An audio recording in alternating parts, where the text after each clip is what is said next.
fascination with the visual image with a profound appreciation for the natural world. Almost by accident, his introduction to photography began in 2001 while working with Photoshop at the National Cancer Institute. He bought his first camera in 2009, and it was then that his joy and wonder at this art form started to take hold. Driven by a burning desire to become ever more accomplished, creative, and ambitious in his photography, he rapidly advanced his skills and began to discover the true potential of what he held in his hands. Tonight, Mr. Bernard Chen. Thank you. Can everybody hear me? Yes. Great. Okay, so I'm going to share the screen, right?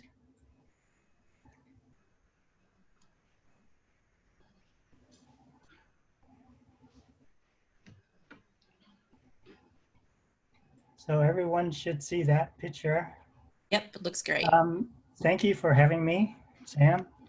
I know we had this planned the first time and got canceled, and you guys are talking about cameras, and you know, I hadn't had my camera.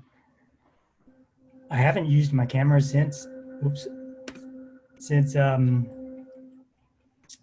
I got back in February from Canada, from Yellowknife. And at that time, the coronavirus was just starting.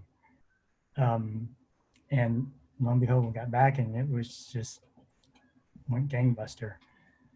But anyway, thank you for having me. And then I'm just gonna have, throughout my presentation, I have videos and I will talk about how I got into videos and more about myself. But I just want to kick off with this short presentation here.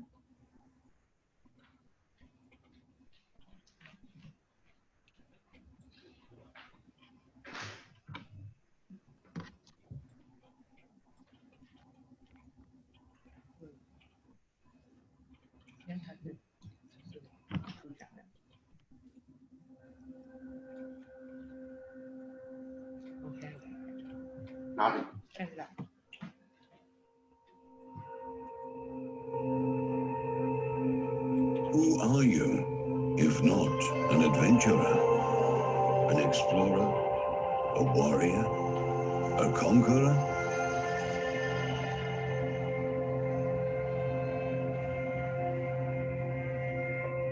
When the challenge is laid down, when you're face to face with the limits of your spirit, do you turn back or do you break through?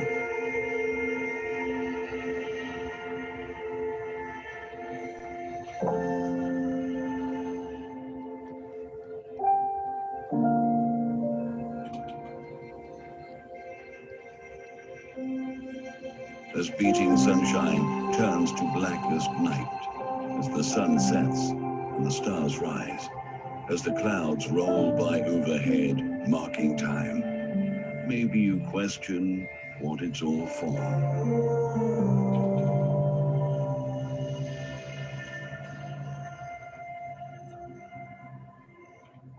But just as the heat of your breath is carried away on the wind, the imprint of you leaves the land forever changed.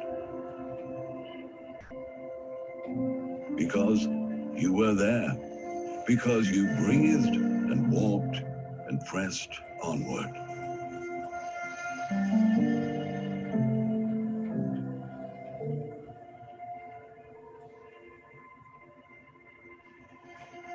Maybe the answer is just around the next turn, on the tallest peak, above the trees, in the crashing waves.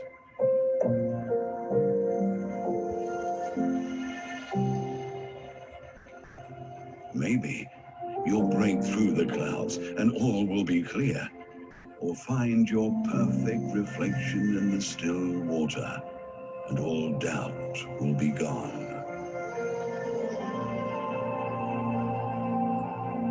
But maybe the answer is in the journey itself, because adventure isn't just about where the road takes you.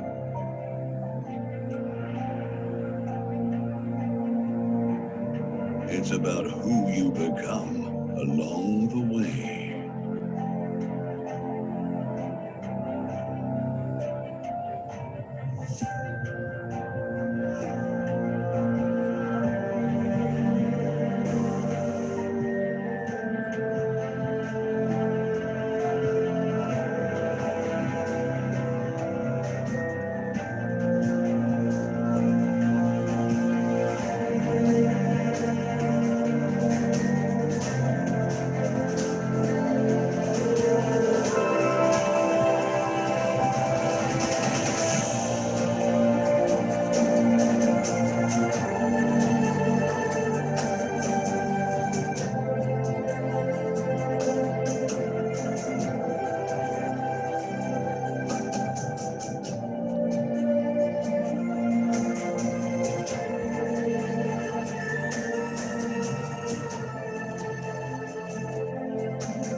Okay.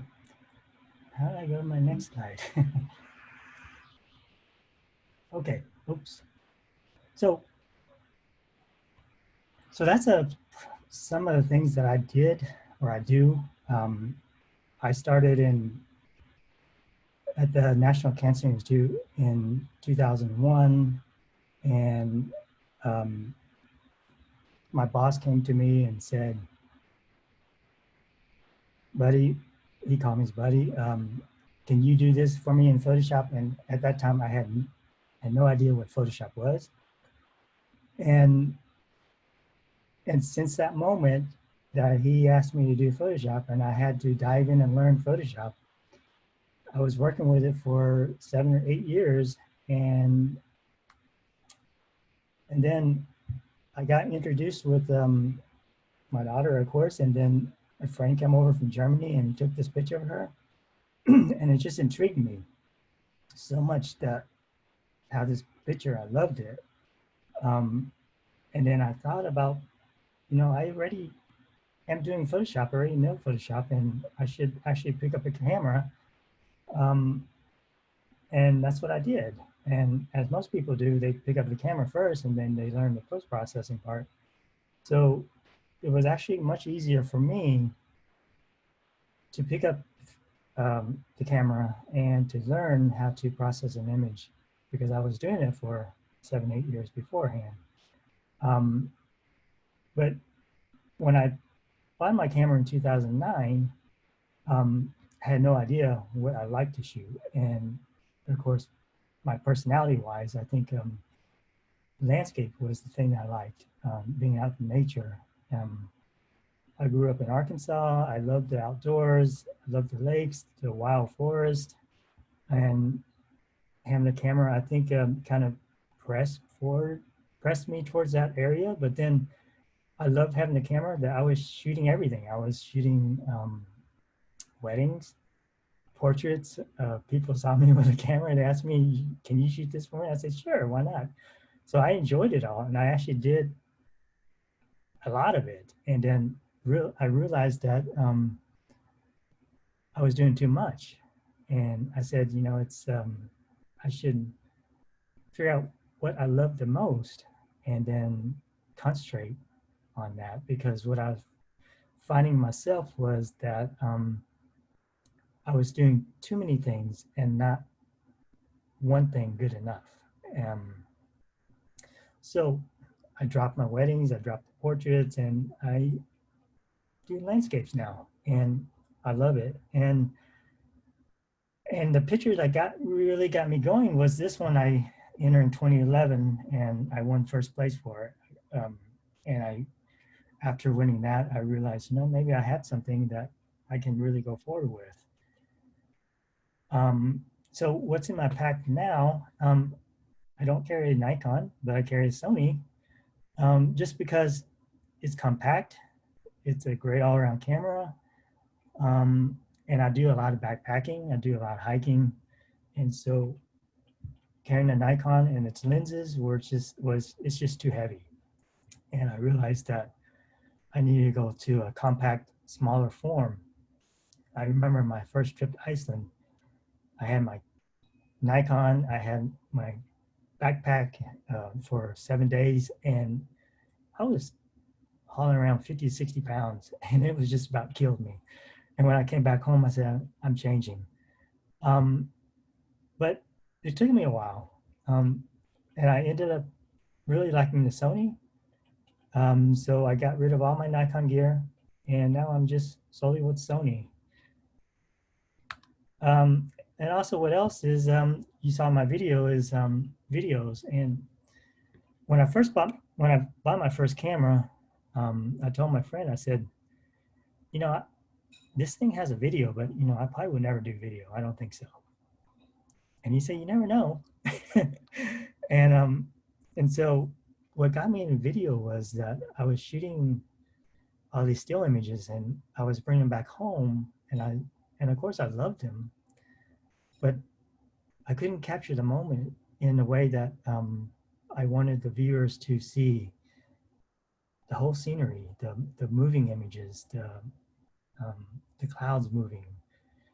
And that's what got me into videos. And when I think I got in my first drone, I was actually one of the very first adopter of drones, and not adopter of drones, but I just bought them and just playing around with it. And to be honest with you, I was flying around Great Falls at that time when there was not too many rules. And when I saw my first video on the ground from the top of Great Falls, I was like, oh man, I loved it. And then, of course, the drones became really popular, and now you can't even get to Great Falls with a drone. So I'm probably one of the few person that has footage of Great Falls in a video with a drone. So, and they came a long ways now. Like this one here is a DJI Mavic Pro 2, and it fits in my camera pack. I take it right next to my camera. I get shots with it. I get videos with it that I could never imagine I could get from the ground. And a shot like this when I was in Alaska, we were on the ground and we saw the sun in the sky, but we couldn't see it from the ground. We couldn't see this beautiful lighting that's on the backlit of the trees. So I sent my drone up, and when I saw this image, I was just amazed. And this is taken from that drone I just showed you a minute ago, but it's a one-shot image. It's dynamic range on it is pretty impressive. And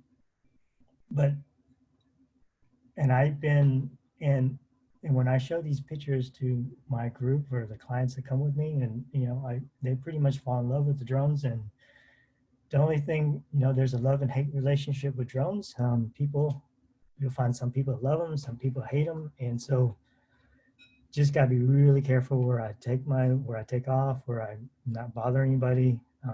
But most of my trips that I go to, I'm pretty much alone. I don't do a lot of trips with a group. So some groups I do set up special group trips, but most of the time I am traveling alone. I just like it, just being one with nature. And so besides the camera and the drone, like I said, I like to become a visual storyteller. Of course, people say, yeah, you're a visual storyteller, you just need an image. But I try to encompass how do you become a visual storyteller? You can also write. I do all my writing in the video, and then I hire somebody to do the voiceover, and I pick the music. And to me, that is being a visual storyteller. Still images, like time lapse is moving images, and to me, it's powerful. This shot was shot in Moab, over the north window. To get this shot, you have to wait till about 3 or 4 a.m. in the morning for the Milky Way to pass over this arch. But it's I took a group here, and we just had a blast for a week here. And when I take groups out, I'm telling people, we're not gonna sleep too much, and we're here to take pictures and enjoy the outdoors. But all these, of course, we were here for the stars, so we were staying up all night and getting a couple hours sleep during the day. But it's quite amazing being under these stars all the way through the night. I do a lot of time lapse, and I'm going to go through that later on in this show, my talk. How do we interpret what we see actually creates your reality? And you can say, in a way, that is our political arena we're sitting at today. But it is what we also see when we're out in nature. So when if you see this shot at Moraine Lake, you see 1, 2, 3, 4 peaks, like what I saw. But to get these 4 peaks, it took me almost an hour. So these were multiple shots blended together, because as the clouds rolling in and out, I could get 1 peak, and then I had maybe wait another 10, 20 minutes to get to the next peak, and then another 20, 10, 20 seconds to the next peak. And so what I saw was, I didn't want 1 peak in my image, I wanted 4 peaks. So that is what I saw. And when I came home, I created that reality in this image. Of course, all my people say, now, I didn't see that picture. Yeah, you didn't see that picture, but it was individual images put together. I do this a lot in my images.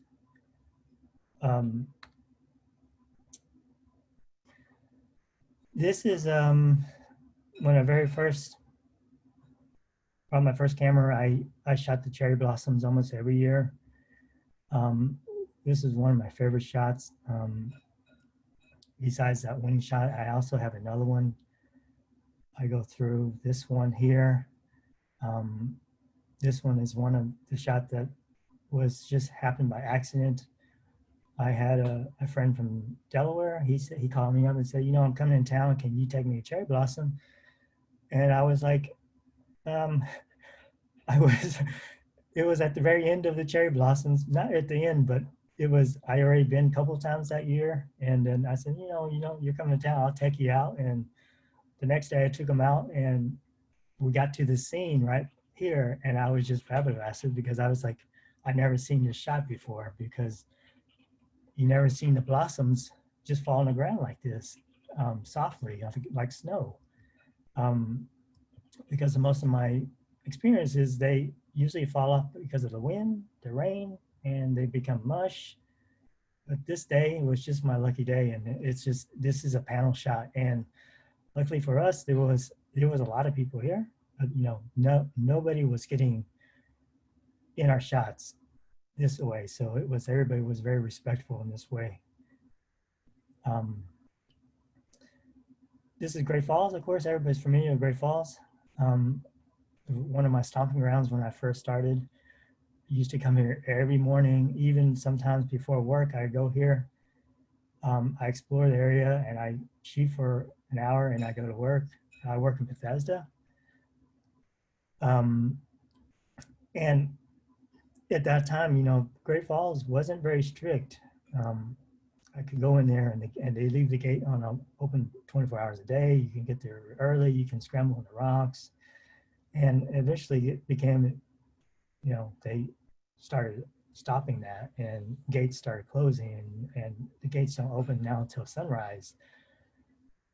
So I stopped going, but Great Falls was the place that I learned basically how to shoot landscape. I learned my camera right here in my backyard. It was just amazing.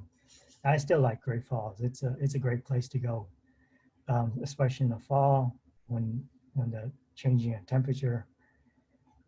There's some great places for sunset.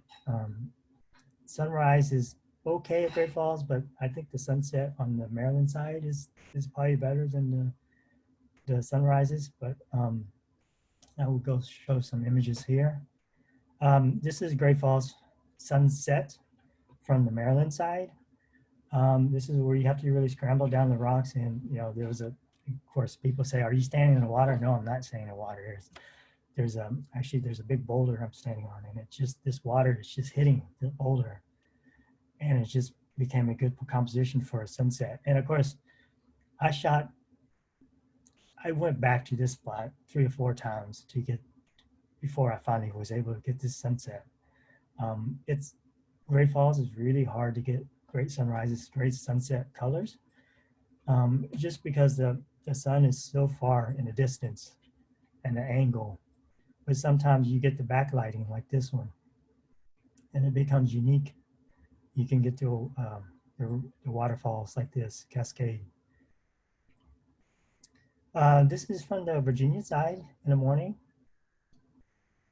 sunrise in the morning. Of course, the sun is coming from the right side, and you just travel down the rocks and to try to find a composition that you like. And like I said, at that time, there was no one out there, no rangers telling you get off the rocks, but you couldn't do it today, I don't think. I tell everybody, to get the best shot is get off the beaten path. And how do you get off the beaten path is going there by multiple times. One of my favorite location is the Outer Banks, the lighthouses. And I've gone to this location so many times and I started thinking, how can I get a different composition than from the boardwalk, Outer Banks? Of course, if you've been here before, you know that this is a swamp area. And of course, there's signs that says, do not go in the swamp because there's our snakes in there, of course. But this is, if you go in November, October, when it's cooler, the snakes are gone. And I went down here for a sunset, and I was dreaming of this, trying to get this composition. And when I came out here, I took down my water boots and walked out there. And luckily for me, that I got a great sunset here, one of the best I've seen. Better to be lucky than good. This is Bodie Island Lighthouse. I was doing a workshop here, and we were just coming back from Hatteras, and we were hoping to get the Milky Way. And of course, when we got back, we saw this fog, and we're going, oh no, it's not going to be a good Milky Way night. But then when the light comes on here, we saw these beams of light, and we saw these streaks, and we said, oh, everybody was just pulling out the camera. And of course, most of the time I'm at 2.8, and I know that I'm going 3200 ISO, at least 25 to 30 seconds, and I shot my camera off, and then someone just took a flashlight and started flashing the lighthouse, and I was screaming. I said, no, don't do that. And then after this shot, I said, oh, let's try it again, because it was a great shot. And believe it or not, we could not duplicate this shot the rest of the night. So sometimes I say it's better be lucky than good. So is that one shot? Or This is one shot. That's awesome. This is one shot. And you could see it. You could see your eyes. And when we saw it, we were just like scrambling for a camera. Everybody was trying to get their composition. And I've shot here so many times. It's I kind of know what composition was I wanted, but I mean, other people got similar shots, but just because the lighting, the way he shined that flashlight, and of course the fog didn't stay around too long, much longer than this. So it's better be lucky than good sometimes. Mm-hmm. That's great. Another favorite place of mine that's not too far away from everyone from your area is Dolly Sod Wilderness in West Virginia. I'm not sure anybody knows about that area. It's a beautiful landscape area. In my opinion, it's the best sunrise location on the east side of the Mississippi. You can go here in the spring, you can go here in summer. If you can get here in the winter, it's all good. Here you see the red bushes.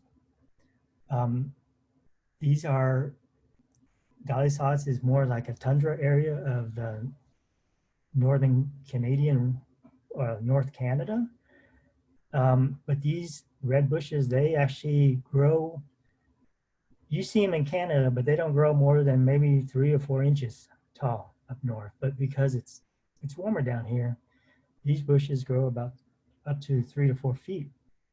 And you have a 1 week window at the end of September to the first week of October where these turn red. Now, depending on the rain, of course, in the summer drought, they could last shorter period, maybe 2-3 days, and they can last longer. And then of course you got the white rocks. You have the sun coming up the east. If you, on a clear day, you can see Shenandoah. And here we have the fog in the valley. But this is also another great area for time lapse because the wind is always moving from west to east. And you can see these trees, I don't know if you can see them, but they're wind stunted. They're all pointed to the east because the wind is blowing from the west to the east. But so a lot of times you will have clouds in the morning that are rolling from west to east. And of course, when the sun, if the east is clear and the sun's coming up, you have the clouds right overhead, and they'll flow right over these valleys where the fog is, and they'll disappear right in front of your eyes. It's quite amazing. It's about 3,500 feet.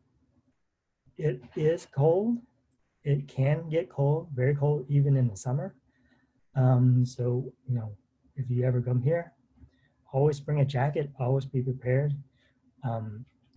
It has been known to snow in July up here before. Wow. So it's about 2 hours away from my house, and when it gets to, I'm always watching the weather, and if I see a good weather condition for a sunrise, and especially this being end of September, October, I actually will come up here, leave my house around 2 o'clock in the morning, shoot sunrise, and I go back to home, go back to work. But, oops, sorry. So a great place for sunrise, a great place for the Milky Way. If you want to shoot the Milky Way, and especially right now, June, July is a good time for the Milky Way there. The Milky Way, I do a lot of time lapse there. Milky Way, clouds moving, you always have these moving conditions that are just fantastic for landscape nature photographer here. And it has become very, very popular in the past 5 years. A lot of hikers come here, a lot of photographers, especially in the fall. You can see in the morning, especially in the fall, rows and rows of cars just coming up with lights. But it's also, I consider it a hidden gem still. You know, not too many people know it. If I say, you know, where Dolly Sods is, they say, no, we don't. So it's still, in a way, hidden. And not too far from us, like I said, from Leesburg area, you know, it might be 2 hours or less. But they've done a lot of, if you put in Google Maps, Dolly Sod Wilderness, you know, she'll take you the quickest way there. So Hank has a question really quick. He just was saying, is this on a boulder, or how did you get the elevation for this picture? Okay, yeah, I was standing on a boulder that was about 4 or 5 feet tall. You can find these kind of pieces of boulder like that. It's all the way throughout here. There's a lot of beautiful rocks formations here, but so I actually think I took one of my 7-foot type tripod and also like a small step ladder to get the elevation, because you could get a really nice shot at a lower elevation being on top of this boulder. But at that time, what I wanted was I want to be on top of the red bushes, and I wanted to see the fog in the valley. Yeah. So any lower elevation, it's hard to get all those together. Yeah, but it's just being out there a couple of times, or more than a couple of times, but a lot of times, and knowing what I wanted, to bring the right gear, knowing your compositions and stuff like that. Mm-hmm. If you're going out there, Dolly Sods is very easy. If people wondering, you know, is it a hard hike? It's not. You drive up there, you park your car, and it's right there, literally right there. So you can go right or left.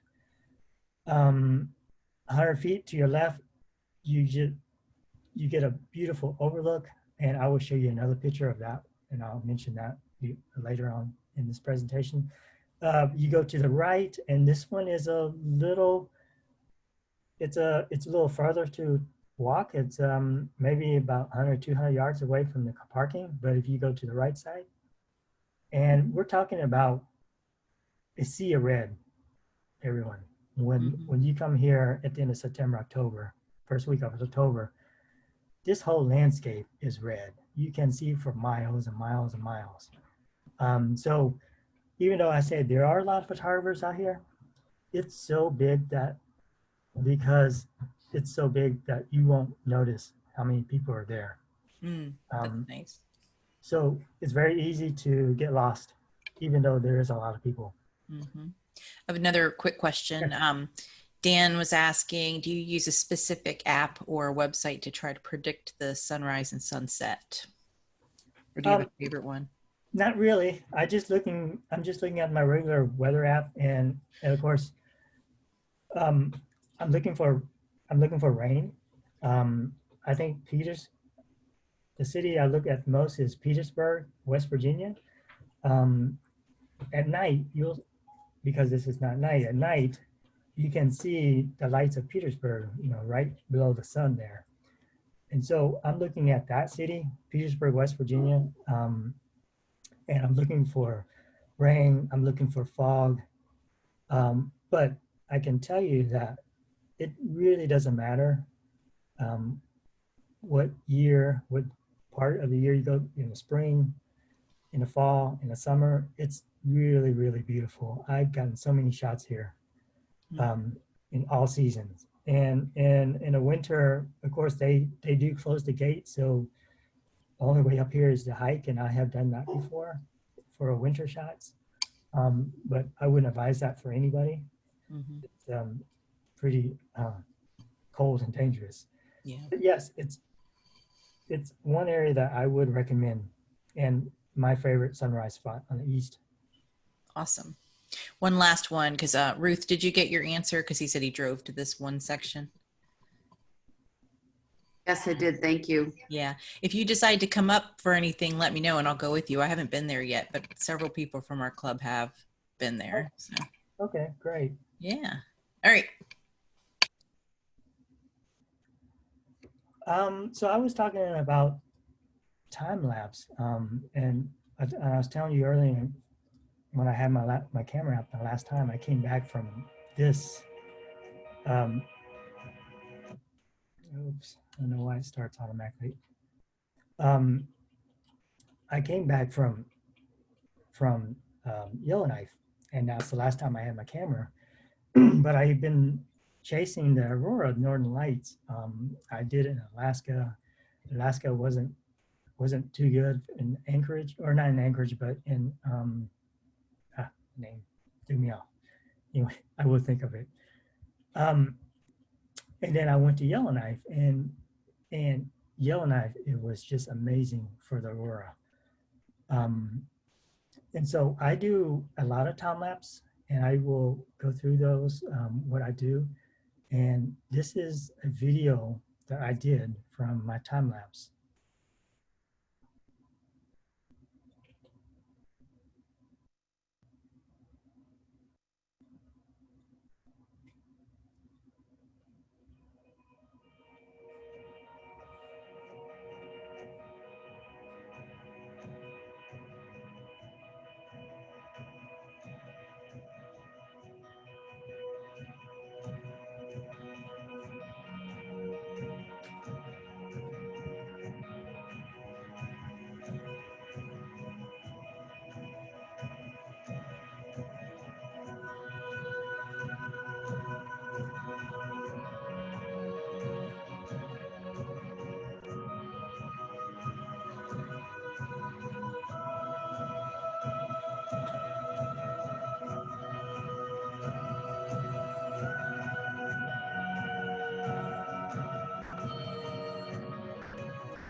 Very nice.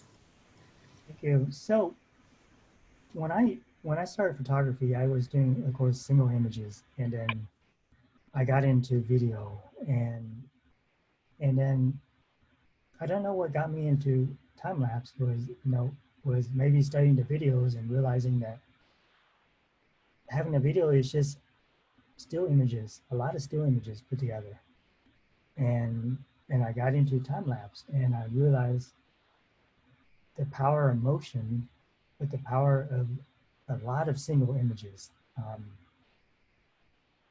And of course, from this image, there's a time lapse we shot during the day and a sequence all the way through the night. And I think to see that was really intriguing to me.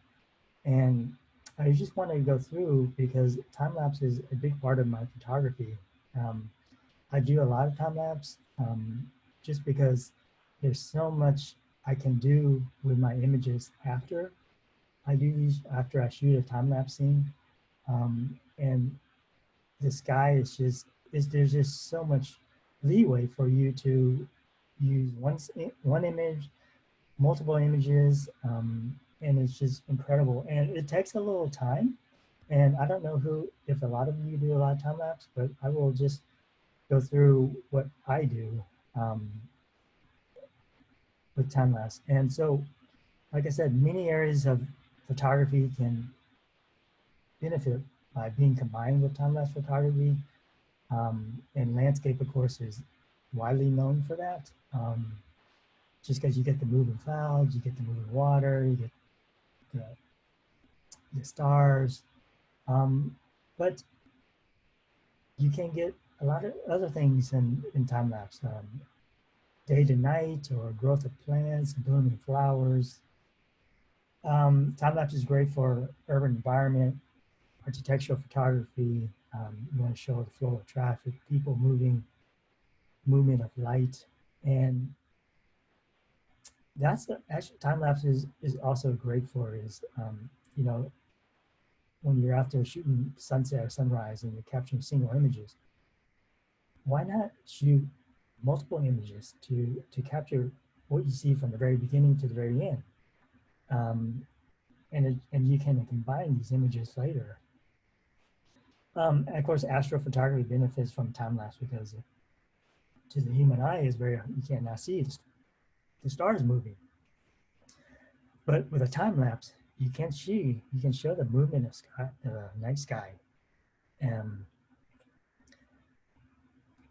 Time lapse photography can be very useful in recording events which are difficult, sudden movement like storms, meteors, northern lights. Time lapse allow us to isolate individual images and that we could not capture by itself. We can also blend large quantity of images of time lapse sequence into a single images. This, of course, everyone knows is the star trails. Take 30 set of images, and that's how you create star trails. Can I interrupt really quick? Yes. One person was asking if you can remember the shutter speed for those shots during the yes. last one. Mm-hmm. Yeah, I will get those too, but yes, it was around 4 or 6 seconds. Okay.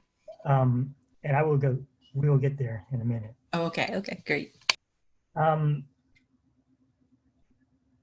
So advantages of time lapse.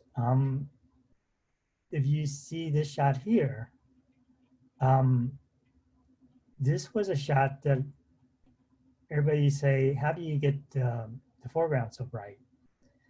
The foreground was shot not quite totally dark. And then the aurora, the lights, northern lights was shot when it was totally dark.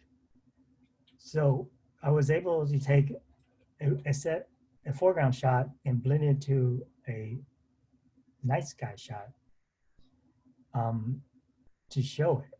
But to get this shot, it was too dark. The foreground would have been too dark. And then, bumping up the shadows, you're going to get a lot of noise. So this is one of the benefits of a time lapse. Capture motion, you add a dimension in your images. Like I said, you can isolate single images, you can stack images, create star trails. And one of the things I love is you can shoot and forget. When I was in Yellowknife, the weather was -10, -20 degrees. And, you know, luckily the camera didn't stop working, but I was able to set up 3 cameras and let them roll. And I would let them shoot for 4 to 5 hours. And then go in the car, warm up, come back out and check on the camera. But that's the benefit of shoot and forget.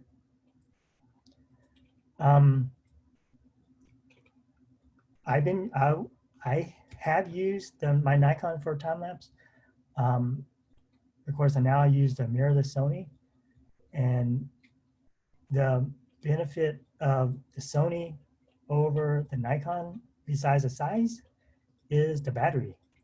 The Nikon and probably the Canon, the battery probably lasts only an hour, but I can shoot the Sony for almost 6 hours.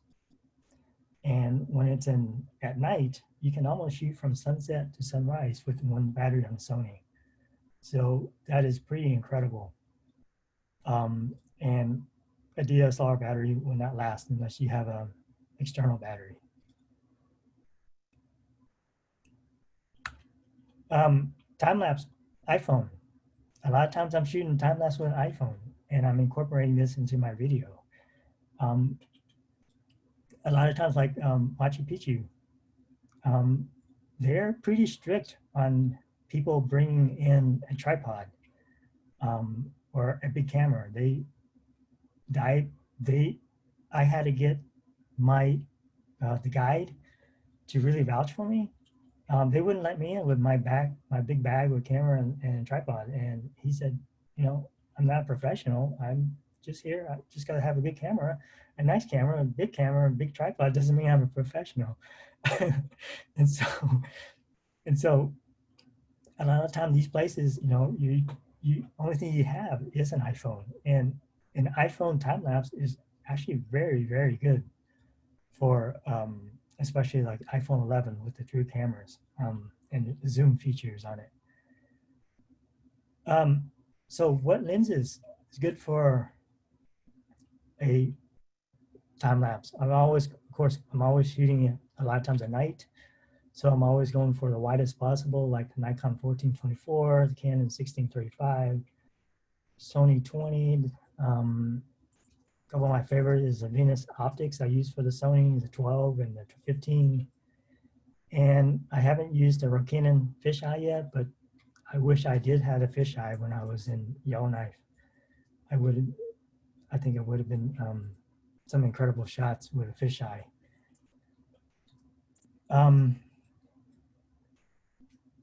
When you're doing time lapse, you're going to need a lens warmer, especially here in the East Coast, around the coast, just because you're going to have dew on your glass. I've had shots I ruined that, you know, you thought you've been shooting and you realize, you go there and then you didn't see anything because it was all fogged over. So especially in the East, if you got dolly sides doing time lapse, you're going to need a lens warmer. This shot, a time lapse shot here, you can see how I just messed up the shot because I didn't have a lens warmer and it just became foggy where eventually I couldn't see anything. Intervalometer. So used to be the camera intervalometer used to be not stable, but I found out that the camera internal intervalometer is pretty darn good now.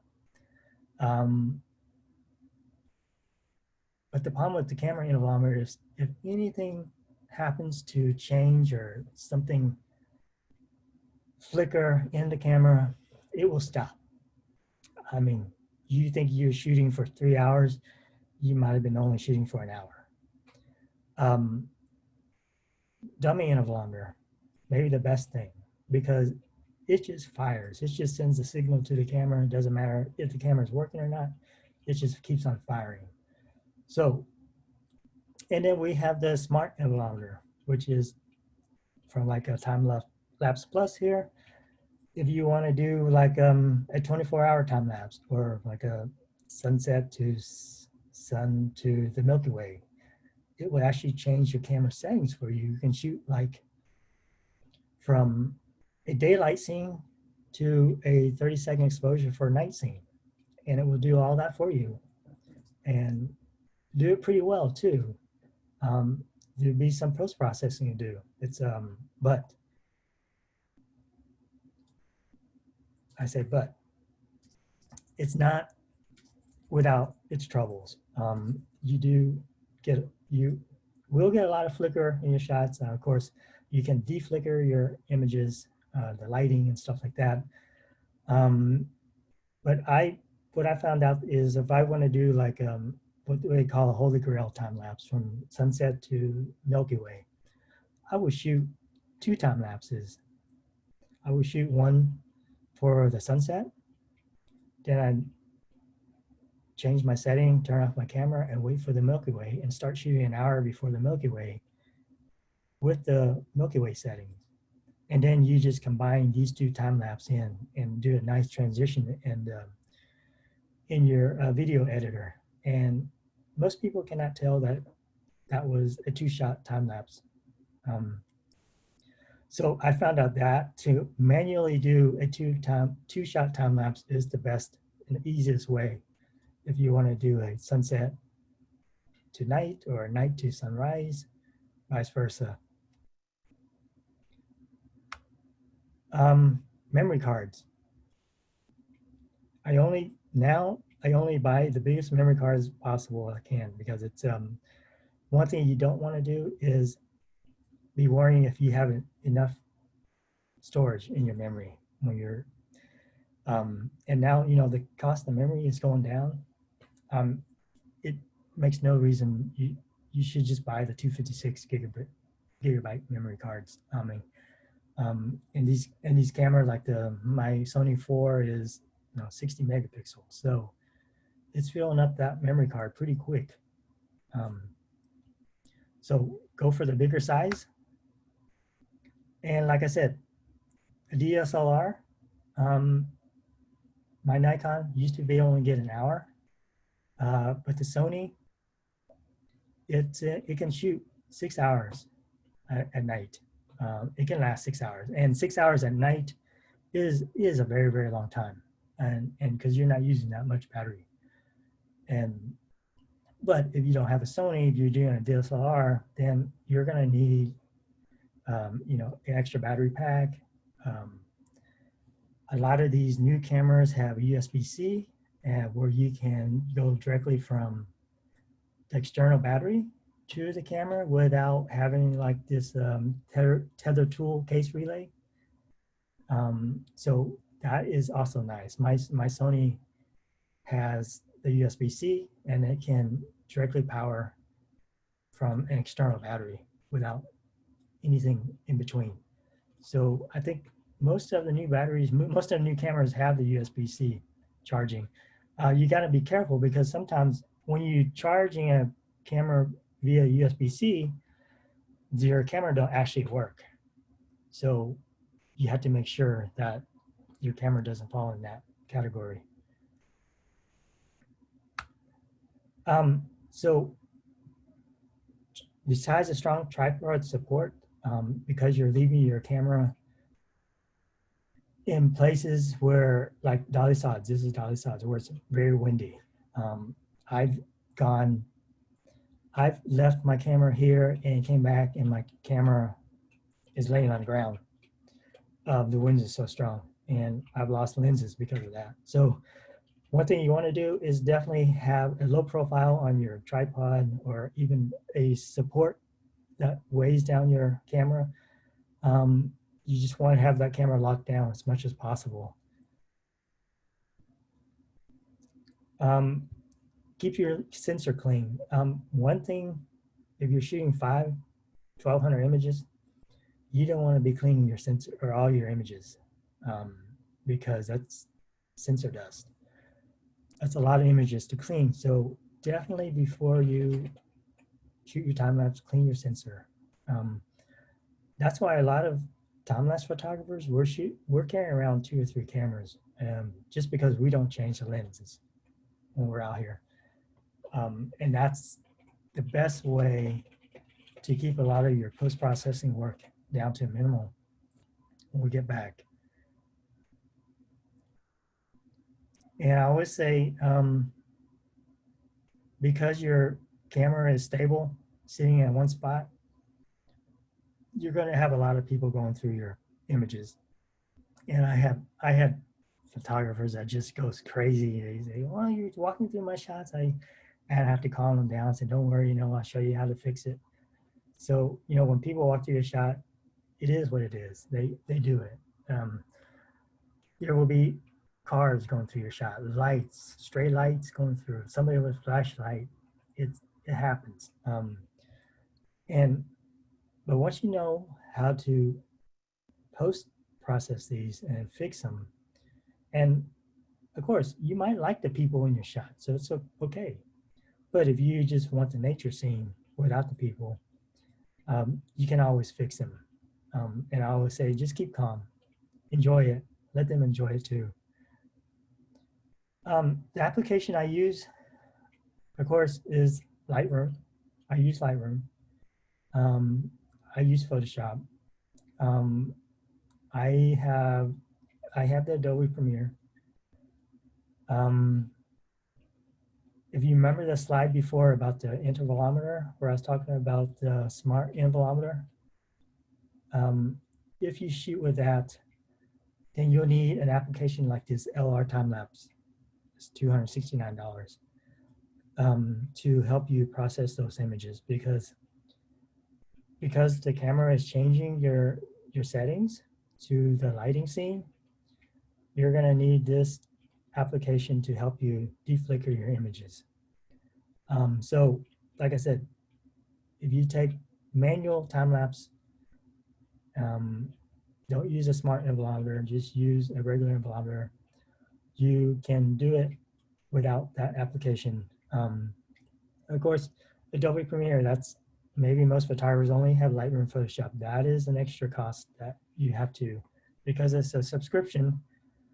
To get Adobe Premiere, you have to go up to their $60 a month, I think now. If you have a Mac, you can go with the Final Cut Pro, which is a one-time payment, I think around $250. And I've been using Adobe Premiere most of for all my videos since I started doing videos. But the Final Cut Pro, the latest version of Final Cut Pro is really, really streamlined and very fast. So I might be switching. Some third-party vendors applications like StarStax. StarStax is one of those third applications where you can take a set of images, like 30 images or 50 images of your stars, and turn them into a star trails that looks like round and circle in a night sky. And I don't know if I have it here to show you, but I can go from like, you can do a Milky Way scene that's moving, and I can slowly transition to a star stack scene where it started going in circles. And then the Starry Landscaper Stacker is a tool where you can, let's say, if you shoot Milky Way, you're shooting one image and you have a lot of noise, of course. And there's nothing you can do about it unless you do like a time lapse. You can do a time lapse, or you can shoot 5 images of your night sky, and you can take it into a Starry Landscape Stacker, and you can denoise it this way with this application.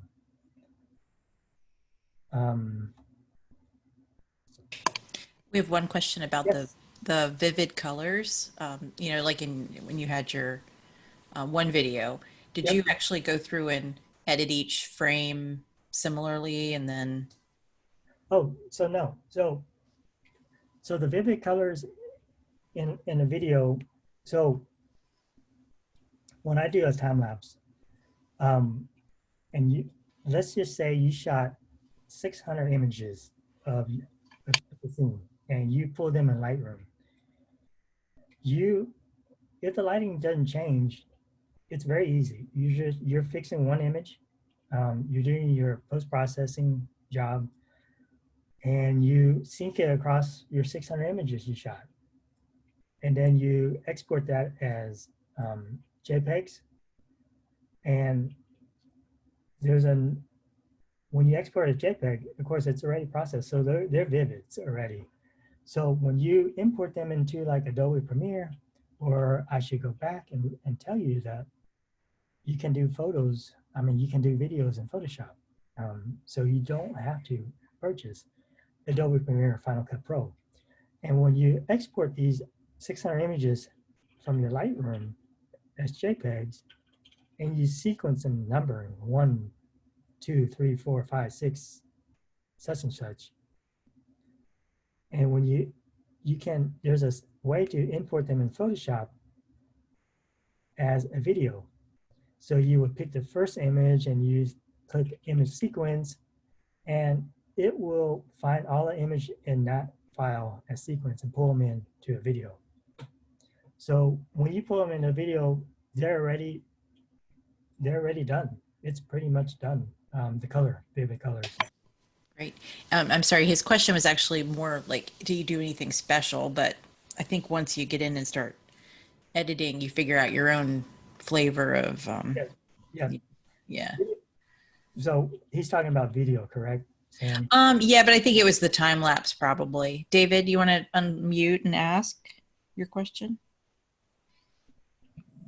No, I wasn't talking about time lapse. I was just talking, single images. Oh, okay. Okay. Okay. There's a lot of reds, and I don't see a lot of blue fog or, grays in the pictures. There's a lot of, like I said, the reds are very vivid. The greens are very green.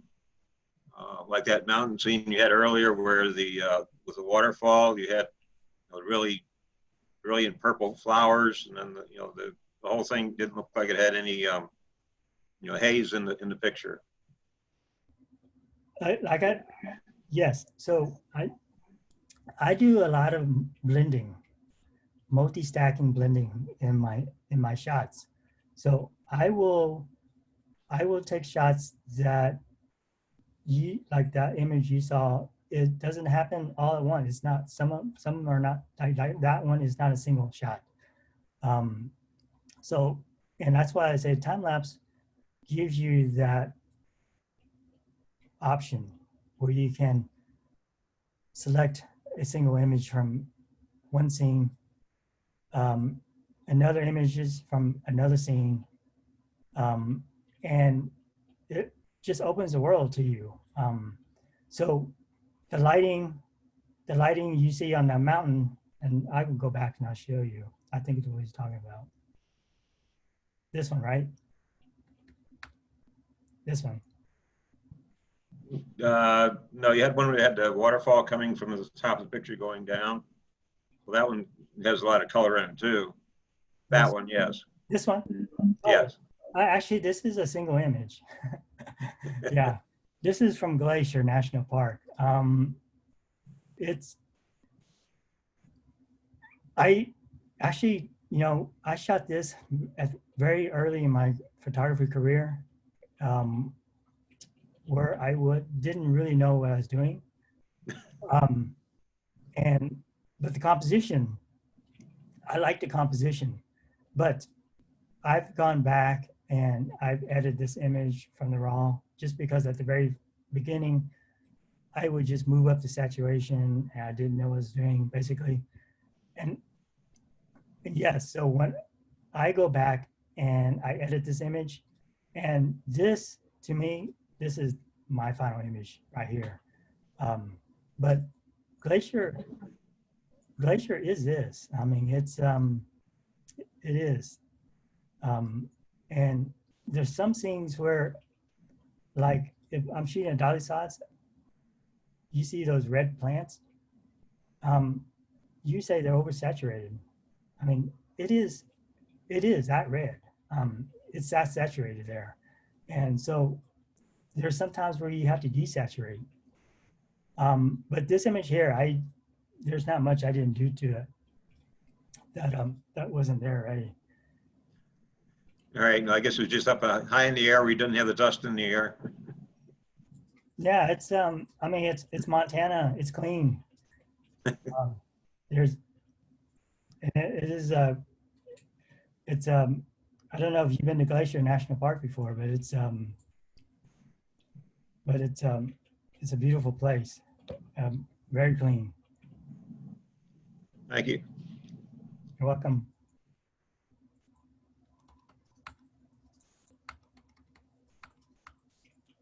But I always thought he was talking about this image. This image here is like a time-lapse scene, and I shot where the flowers was like a different lighting. When the sun in the sky is a different time. The fog is a different time, and I blend them all together. So basically you're looking at 3 images here.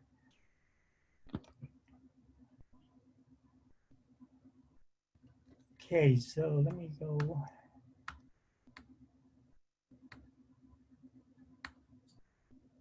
So day time lapse, you know, when you're shooting a time lapse when the lighting doesn't change, it's very easy. Night time lapse, same way. You can do everything in Lightroom. So that's why I say, because most of the time when you're doing a time lapse, you're shooting in manual. I don't ever shoot in aperture, shutter speed, shutter, but program, just manual. So your lighting doesn't change. So it makes it very easy to process. So that's why I said if you did a time lapse for a day, don't move your camera at all. And then you do a night time lapse, and you can take the 2 time lapses and combine them. And it would look like it's a one shot, one time lapse. Or you can do a day to night time lapse and try to process it out where you don't have that much flicker in your video, which is much harder to get rid of. So I would definitely suggest manual time lapse day and a manual time lapse at night. This shot actually, if you see in my screen, is from Dolly Sods. That's the Milky Way, Dolly Sods. Probably late July, August, when the Milky Way is more of a straight up.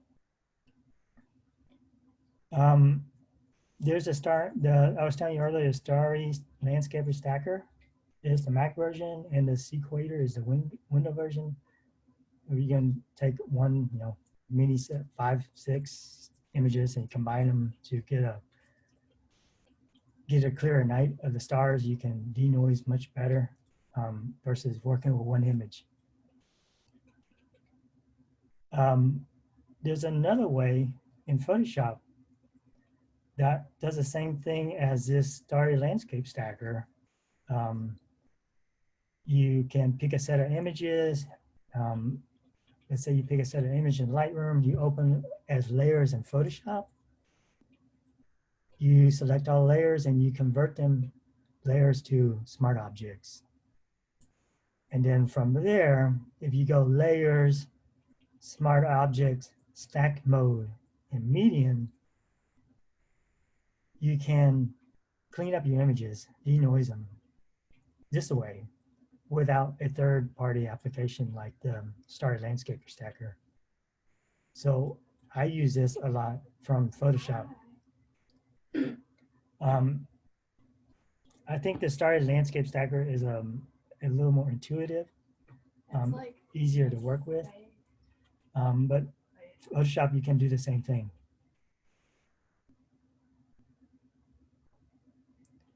This was I was telling you earlier, where I was taking a time lapse of the stars, and then you take the 30 images and you put them in Star Stack, and you create these star trails like this. And then you take your original time lapse and you do a smooth transition into star trails like this, and this is what you'll get in a video setting.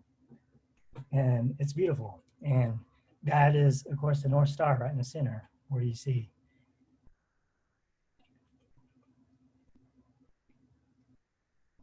The North Star, of course, to go back here, to get this circle like this, you're pointing your camera at the North Star, but you can point your camera south, north, east, west, and you won't get rounded stars like this. You'll get all different routes. And sometimes that's really good.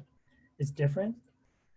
So you don't have to point towards the North Star. And just to let you know, the North Star is, you know, you find your Big Dipper and it points, find the pan, end of the pan, and the first bright star over is the North Star. If you point your camera in proximity to that area, that direction, and you do a time lapse, you get a scene like I showed you earlier with the stars trails.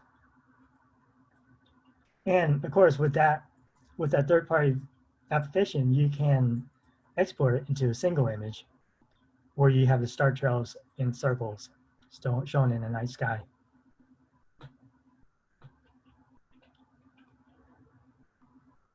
There's one question. How do you deal with the movement of the stars when making a still image, not a time lapse? So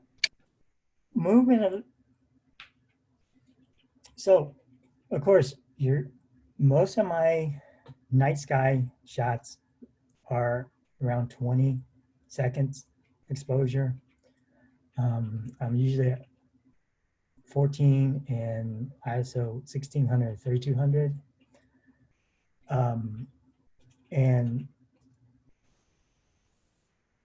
But I rarely go to 25, 30 seconds because I don't want the star trails in my single shots. So because I don't get the star trails in my single shots, they're not gonna move. I mean, so if she's talking about the landscape moving, most of the time, if your camera is sitting tight, not moving anywhere or not, sometimes I'm with time lapse, I have a rail and I'm moving my camera. That's a different story.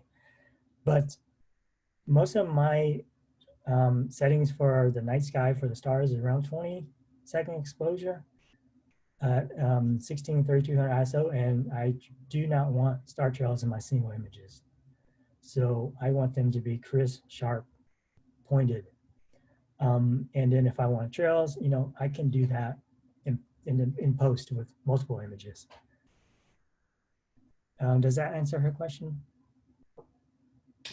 Carolyn, does that answer your second question too about? I was meaning more like when you have one image, how do you brighten the stars? I guess I didn't word it correctly. Do you how do you brighten the stars? do you layer the same image more than once? Or do you use multiple images? No, I mean, one image is, I get bright stars. You should be able to get bright stars with one shot. If you're not, then, you know, you might need to bump up your ISO, or you maybe deal up to 25 to 30 seconds. And it all depends on your camera too. But I'm like my Sony and my Nikon I used to shoot on, they were plenty bright just with a single shot. I don't need to blend images to get them brighter. Is that what you're asking me? And then because you want them to get them brighter, you just have to do it in post. Move your the whites over, and that's a different story of post processing.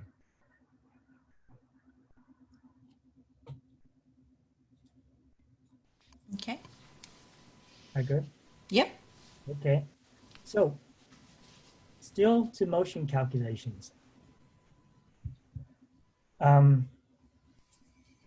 we're shooting astrophotography, f2.8, ISO 3200, 6400, 25-second exposure, interval 5 seconds, 2 images per minute, you're going to get 120 image per hour.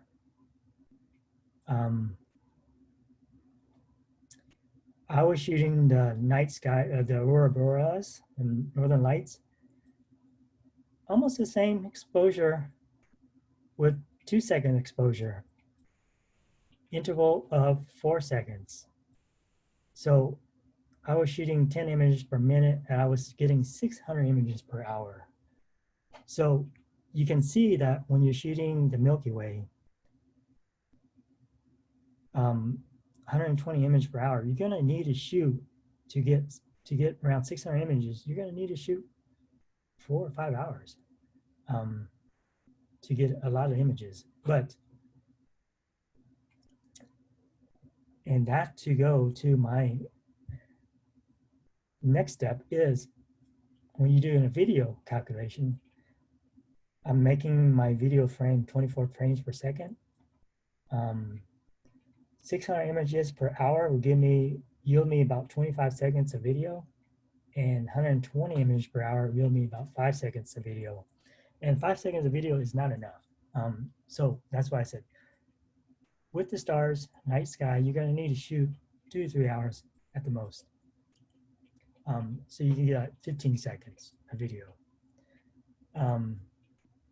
And someone was asking earlier what was my setting for my night sky for the auroras.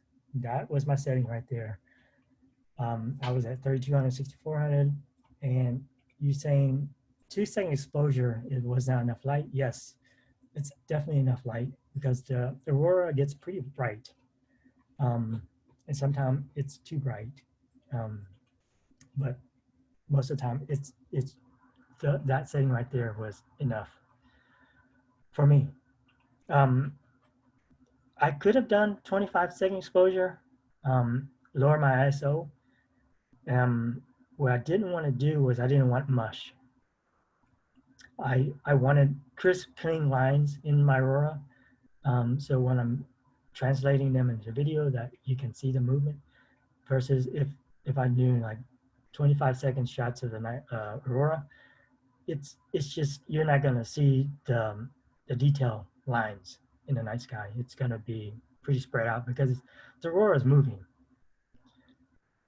So that's the reason why I was keeping it around 2-second exposure interval of 4 seconds. So definitely, if you shoot the night sky up to north or aurora, you get a big memory card.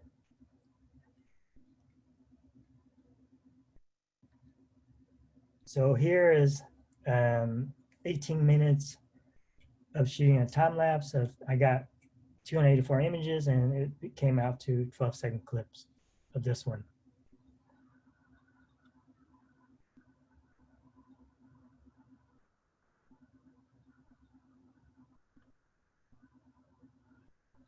Video versus photo time lapse. People say, why not just do a video and just fast forward? Yeah, you could, but it's not the same because you have raw files work with individual images. Video is a much bigger file size, image quality from a raw, the dynamic range you have with a raw image. So many options, post-processing, and of course, to capture astrophotography with a video camera, you're going to have to spend $30,000, $40,000 on a camera that can do that. So definitely photos is the way to go with time lapse.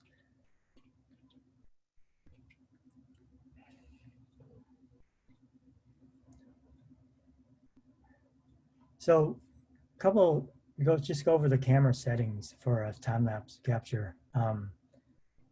Most anything auto, you just turn off. Auto white balance off, turn off the autofocus, turn off the image stabilization, long exposure, noise reduction, image review.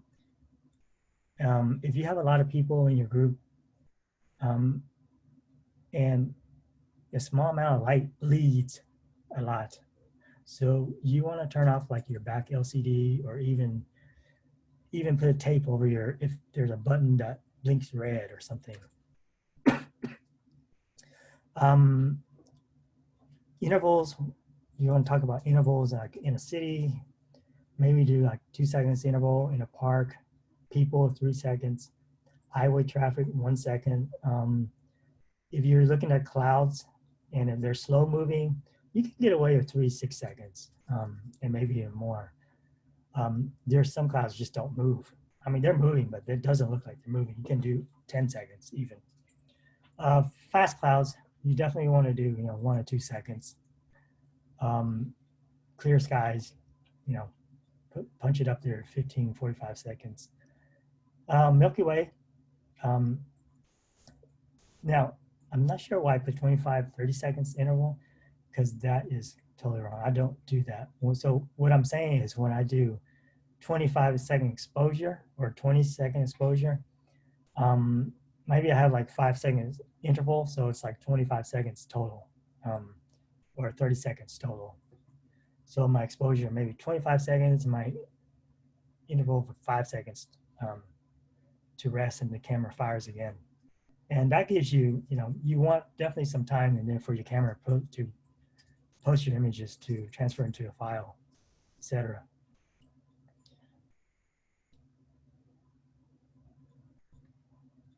Night time lapse. Of course, autofocus off, white balance off, stabilization off. You want to go to your single image exposure. And I forgot something, go back to here. I just want to tell you, okay, let's say if you want to do a time lapse of a sunset.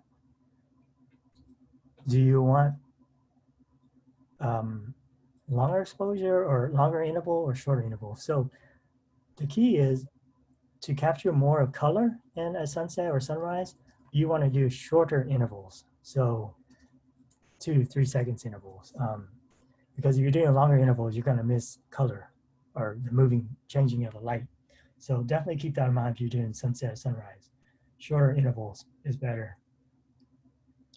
Live view off, image review off, shutter speed, between 20, 30 seconds. ISO, I guess interval, of course I add that.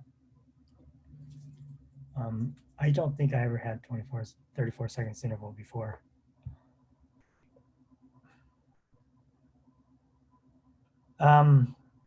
Day to night time lapse. This is where I was saying doing multiple time lapse is the best way for day to night time lapse. Manual shoot the daylight, manual shoot the night, the Milky Way. You can actually sit there till sunrise and do a manual shoot that one too. Sunrise is a little more trickier, just because the light's getting brighter. So that instance where I would actually tell you to shoot an aperture, because the light is changing the reverse as the sunset.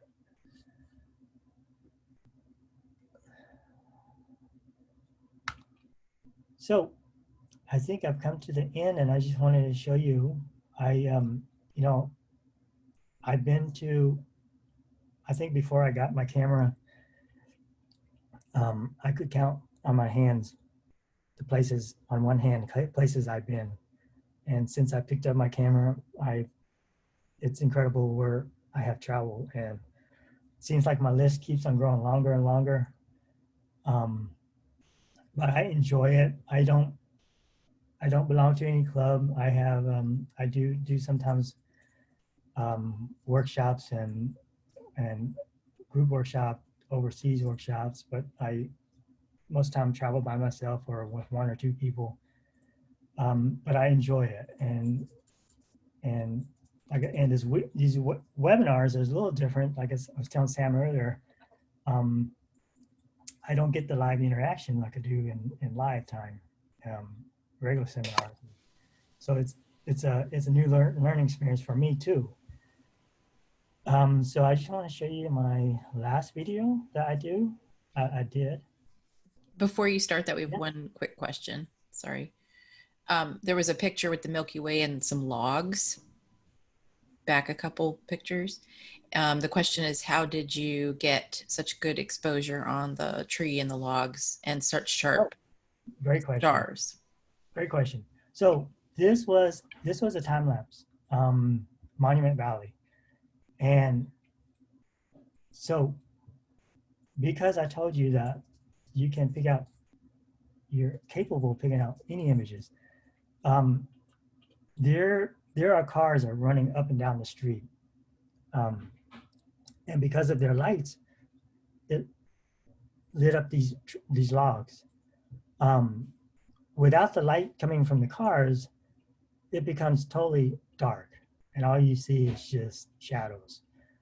So I was able to take out, mask out, or pick an image I like of the foreground shot that the car came by, and I loved the foreground, and then I was able to blend the stars in at the same scene. So the shot of this foreground was shot probably a different hour, and definitely the stars are shot in a different hour, but camera did not move. Awesome. Okay, that's all the questions. That's a great question. That's another reason why I love time lapse. It gives you affords you the capability of creating the art you want to see in the final image. Mhm. So this one.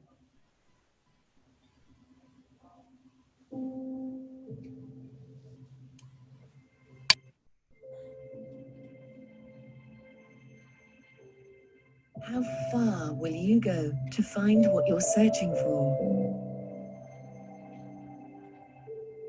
What heights will you reach? What price will you pay? When you're just starting out, it's hard to say. The journey is yours alone. Yet life is all around you. In your pounding breath, in your aching feet, in the ground you tread, in the colors you see, in the peaks you conquer. It's in the changing of the seasons, the dipping of the sun, and the turning of the tides.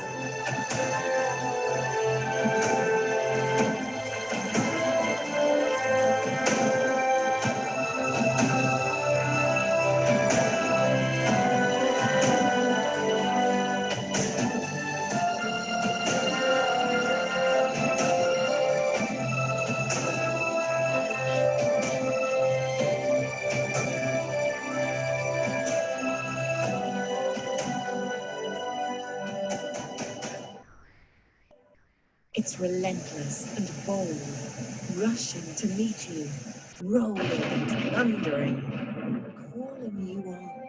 It's furious and fierce, yet aglow with grace.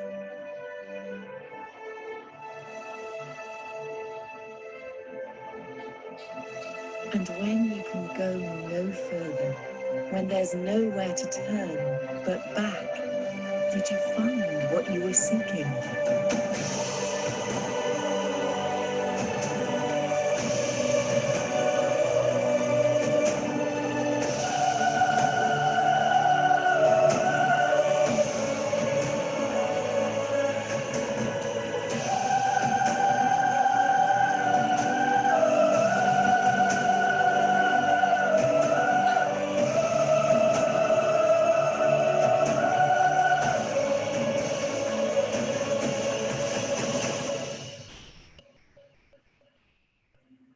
Perhaps it doesn't want to be found. Or perhaps it was there all along, just waiting for the clouds to clear.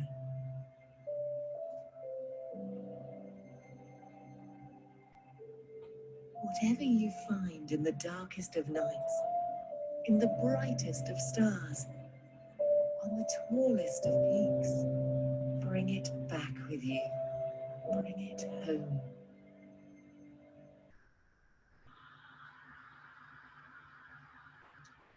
So ending my presentation here at County Sites, and this is a winter shot I was telling you earlier. You can't get up here unless you hike up here, but it's because you can see sunrises are beautiful here. Things beautiful any time of the year. So just want to say thank you, Sam, for inviting me. Yeah, we appreciate your time. Thank you so much. This was wonderful. If you have any questions, feel free to email me. I'm readily available now. Okay. Does anyone have any questions? You can unmute and ask away. Appreciate it, Bernard. It's a great presentation. Thank you. Good info. Oh, thank you. It was wonderful. Lots of wonderful images. Thank you so much. Videos. And hopefully we can do it again in person. Yeah. Yeah, really. Yep. I'm booking my speakers for next season, so I'll make sure to email you. Yeah, I had 2 big trips canceled this year, so I was really disappointed. So I'm sure everybody's in the same boat too. Yep. Yep. But, all right. Well, thank yep. you again. And I'll be emailing you in the next couple days, just to thank you. And if anybody has any questions, feel free. I'll repost his information to our site. And that's it. Appreciate it. Okay, thank you. Be safe, everybody. Thank you. You too. Bye. Bye. Bye. I'll just hang out while everybody's logging off. Thank you, Sam. Thank you so much. Go.